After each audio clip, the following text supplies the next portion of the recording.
This is the story of how the new global economy was born.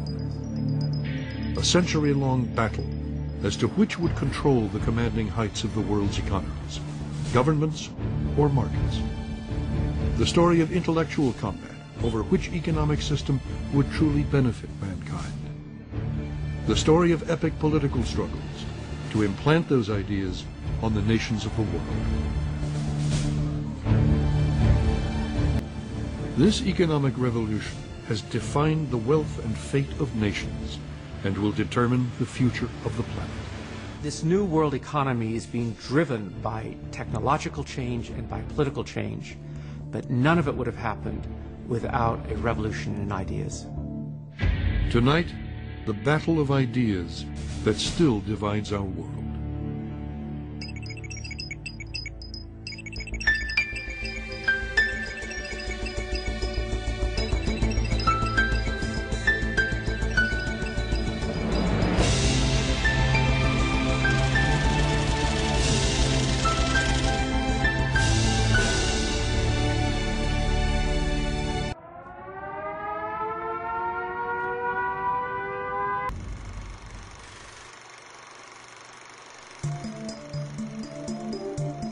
At the start of the 20th century, Hayek and Keynes had witnessed the first age of globalization.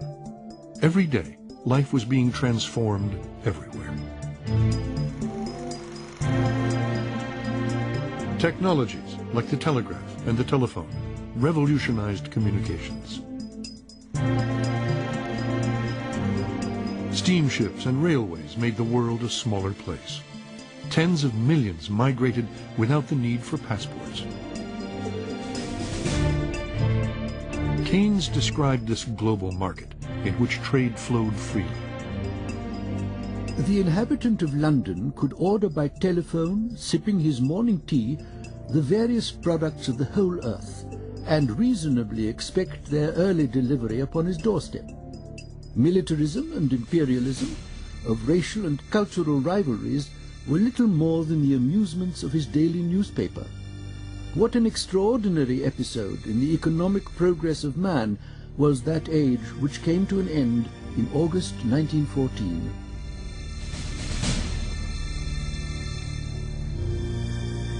Hayek summed it up more succinctly. We did not realize how fragile our civilization was. The murder of an Austrian archduke by a terrorist triggered a world war.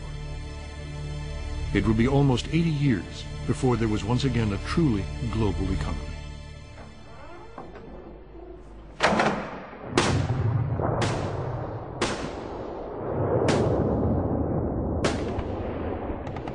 World War I destroyed 20 million lives.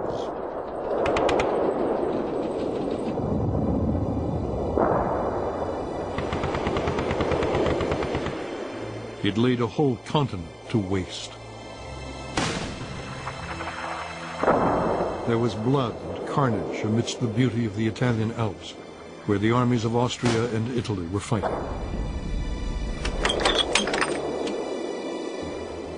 Friedrich von Hayek served in the Austrian artillery. He was only 17 years old, still a schoolboy.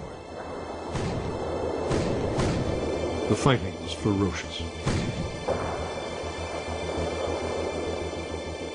He experienced retreat and defeat. The decisive influence was really World War I. It's bound to draw your attention to the problems of political organization. He vowed to work for a better world.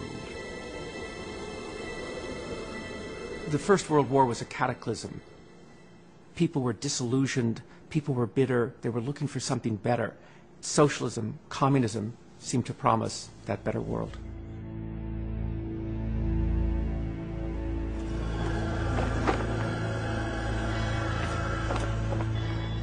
By overthrowing the old order, the Russian Revolution aimed to deliver that better world.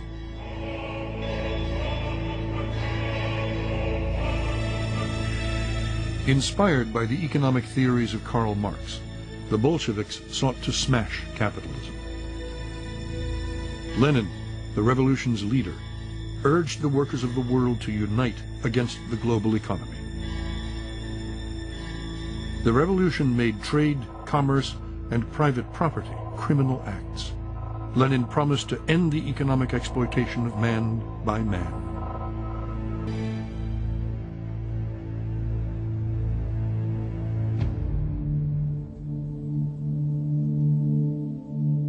Austria had lost the war and its empire. Vienna was a cold and hungry city. Revolution was in the air.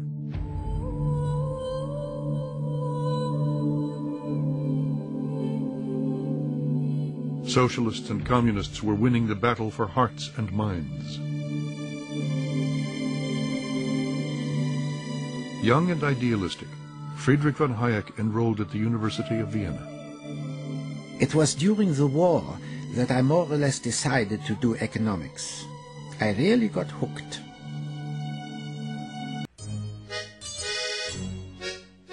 Much of Vienna's intellectual life took place outside the university, in the coffee houses, across the Ringstrasse. There were informal seminars for those who loved discussion and argument. Hayek joined the circle of a passionate libertarian called Ludwig von Mises. Von Mises believed markets, like people, needed to be free from government meddling. Ludwig von Mises was the preeminent economist of the Austrian school. The distinguishing hallmark of the Austrian school of economic thought is that markets work and governments don't. Von Mises predicted that the new Soviet socialist economy would never work, precisely because the government controlled wages and prices. What von Mises said is that the great flaw of socialism is that it doesn't have a functioning price system to send all the signals to consumers and producers as to what something is worth. That these prices are at the very heart of what makes a functioning economy work. You can think of them as traffic signals. And if you don't have them, what you get is a system that doesn't work, or you get chaos.